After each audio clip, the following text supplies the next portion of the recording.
Reagan Simmons Hancock was found dead with her baby removed from her body.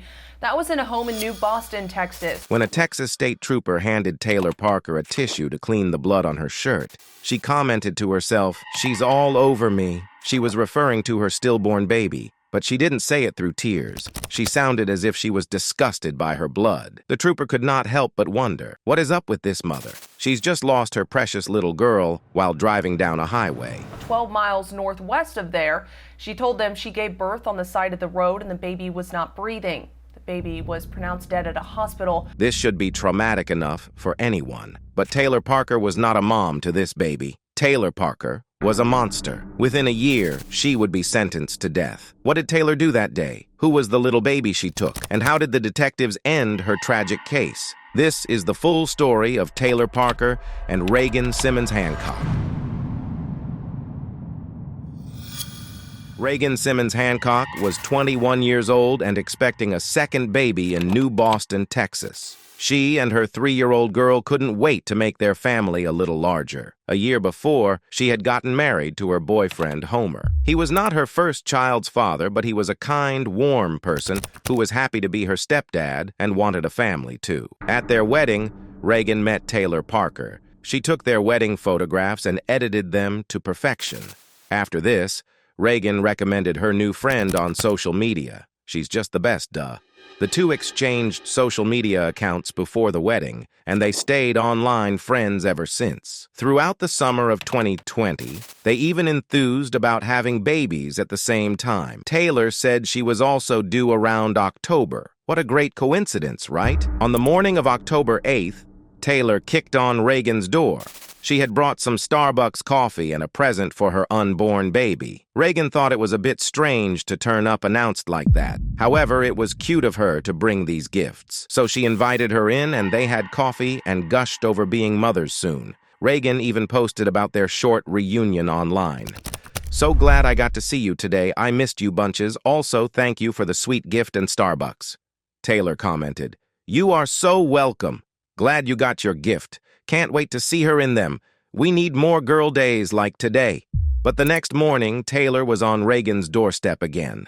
At 8:30 a.m., Reagan's husband Homer was already off at work when he got a strange text from her. "I just want to be happy."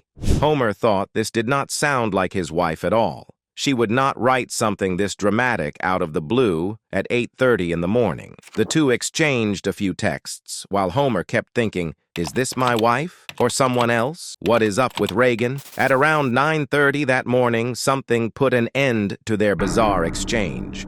Homer's neighbor texted him to say their puppy had escaped their house. Homer got one of those terrible knots in his stomach. Perhaps his fears were true, and this was not his wife texting him. So he called Reagan to check what was happening. When she didn't pick up, Homer called her mom, Jessica, to drive over and check on Regan. Jessica arrived in the driveway at around 10:15 a.m. All was quiet. There were no visitors, and indeed no dog was barking. So she got out of the car and walked into the garage. What she saw would scar her forever. Jessica saw her daughter's lifeless body, face down, blade still oozing out of her. She was covered in jag marks, and the red trail could be seen going far into the house. Jessica couldn't look anymore. She phoned 911 and begged them to send an ambulance ASAP. She was still hoping the paramedics would be able to save Reagan's life. Maybe that's because she was her mom. Any loving mom would hope their child could be saved even from the most horrific scenarios. But Jessica was keeping her hopes up also because she had not seen her daughter's belly. When the paramedics arrived at the scene, they flipped Reagan on her back. They almost retched in horror. Someone had cut open her belly and stolen her unborn child. East Texas woman accused of killing a New Boston mother and removing her unborn child from her body. Shortly before Jessica's devastating 911 call, someone else had phoned the emergency services in New Boston, Texas. A state trooper had just stopped the woman on the side of a busy road for speeding and swerving. But the woman was in such a bad mental state, she had no time to explain herself to the trooper. Instead, she was screaming and crying and talking unintelligibly through the tears. When the trooper asked her to lower her window, she was on the phone with her 911 dispatcher. And when the trooper had a closer look look at her car, he was shocked to find a dead hawk stuck in the front. This woman had just taken an innocent life and didn't even seem aware of it. She was a danger to herself and others. The trooper also had a look inside her car while she was still on the phone. First, he saw red. Lots of red smeared all over the passenger seat, and when he followed the trail, he could see it led to her lap. On the woman's lap was a newborn baby girl, her umbilical cord still attached. The trooper made it clear the woman should hang up immediately. She hung up and redirected her yells and cries at the trooper. "Take me to the hospital now? Can't you see I've just given birth?" The trooper tried keeping his calm. He asked her to identify herself, 29-year-old Taylor Parker. "How old was the baby?" the trooper asked. Taylor replied, 35 minutes, but this was not what she'd just told the dispatcher. When she rang 911, Taylor said she was just giving birth inside the car and needed an ambulance. And when the officer had a good look at Taylor's baby, his blood froze. The baby's mom seemed to have a manic episode, but the baby was calm. This was highly unusual for a newborn child. Also, like she was running out of oxygen, the trooper said, "Okay, I'll take you to the nearest hospital." But Taylor said, "No way. It has to be Idabel Hospital." This was odd. She needed urgent help, and yet she wanted to go to the third closest hospital. Things weren't looking good for Taylor. Just then, an ambulance was driving past this scene when the doctors inside thought to stop and check on the woman. They could see Taylor covered in blood holding a baby, so they thought she might need their help. The doctor rushed to the baby, and she could immediately see she was not well. First off, she was supposed to be covered in blood and vernix, but she'd been cleaned, so Taylor had not given birth in the car. Also, the area around her mouth was blue, and her skin was clammy. She was not in a good state, and when she listened to her chest, she could hear there was no pulse. The doctor proceeded to do 30 chest compressions on the baby. They were all unsuccessful. At this point, the ambulance Taylor had called arrived at the scene too, and the EMT took the baby to the nearest hospital. Before they left the scene, the EMT asked Taylor when she was due. She said the 30th. The 30th of October, right? The baby was born prematurely, the doctor asked. Taylor said, no, the 30th of September. Yet another huge question mark for Taylor. First off, it was October 9th. Waiting so long past the due date can have horrifying consequences on the child's health forever. Second of all, the baby was very small. Didn't Taylor know this? Why would she say September 30? As she was cleaning herself of her baby's blood, Taylor muttered to herself, "She's all over me." By she, Taylor was referring to Braxton Lynn Sage Hancock. That was supposed to be her name. She was supposed to be a happy girl with a bright future and two loving parents, Reagan and Homer. But that morning, Taylor visited her friend and cut Braxton out of her. This was a severely disturbing case even for the seasoned doctors and detectives handling it. It wasn't long before Taylor attracted enough questions and doctors phoned authorities. On the one hand, Jessica discovering her slain daughter. On the other hand, Taylor requesting an ambulance and giving conflicting stories about her baby.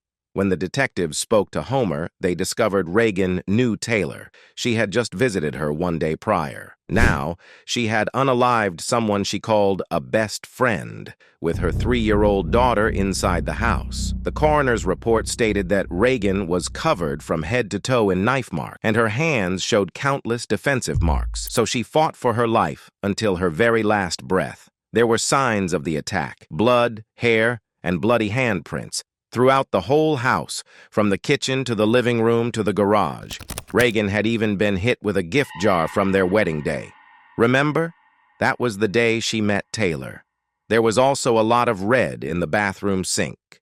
Taylor had used it to clean Reagan's baby. An autopsy was also performed on little Braxton.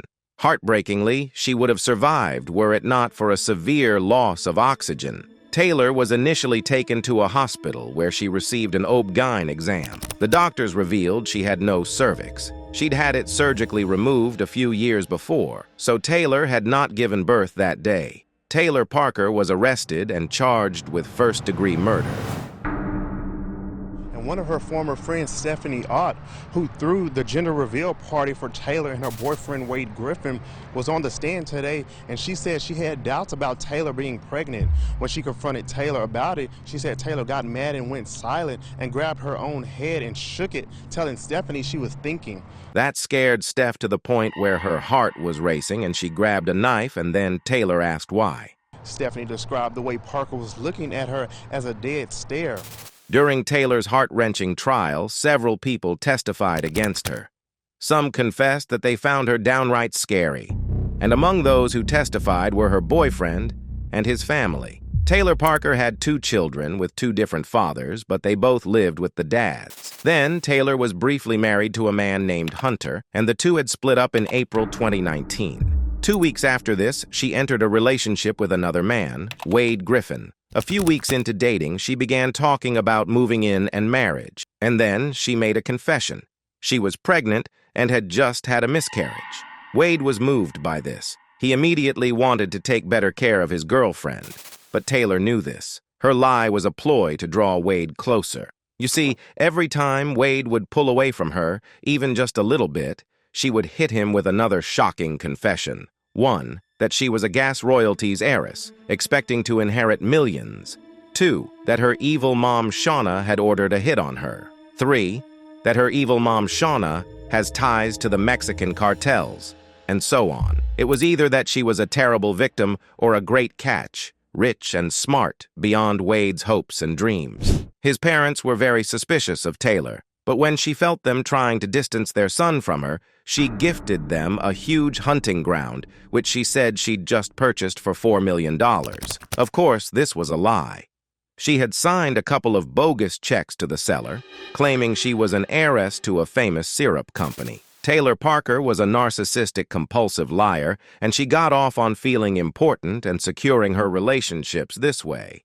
When she could not keep up with the hunting ground lies, Taylor announced the deal was off because her evil mom had intervened. Imagine how poor Shauna felt listening to these testimonies in the courtroom. Finally, Wade was talking about ending the relationship when Taylor announced she was pregnant. But Taylor kept her lie going for almost 9 months. She made Instagram posts and uploaded fake photos confirming her pregnancy online. She even hosted a gender reveal party and said her baby girl will be named Clancy Gale. In August, she did a maternity photo shoot with her boyfriend. But even Wade did not believe her at this point. He wanted to be away from her, but she would not let him. She did not allow him to accompany her during her supposed appointments, and every time he confronted her about it, she got very defensive. At the end of August, Wade called things off with Taylor. On September 30th, Taylor went to a doctor for an appointment, but broke down crying.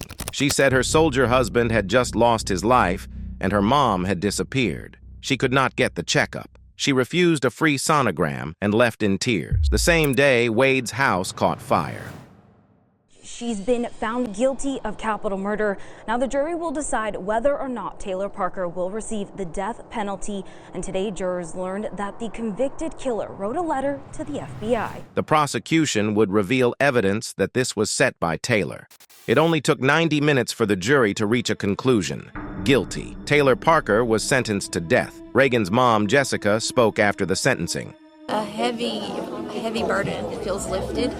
I feel like now we can start trying to heal. We don't have this over our heads. We know where she's going to be. We know where she's at. And Jessica looks relieved here. But imagine what she must be feeling 24/7 when no one is filming. Imagine remembering that sight, what she saw in her daughter's garage that day. And although she did not witness her death, Reagan's daughter is forever traumatized by the memory of losing her mother in this unspeakable way. Taylor never thought about the devastating consequences she would leave. Thankfully, she will never walk the streets again. What are your thoughts on this tragic story? Do you know other true crime cases about compulsive liars? Let me know in a comment down below, and don't forget to check the next video. See you next time.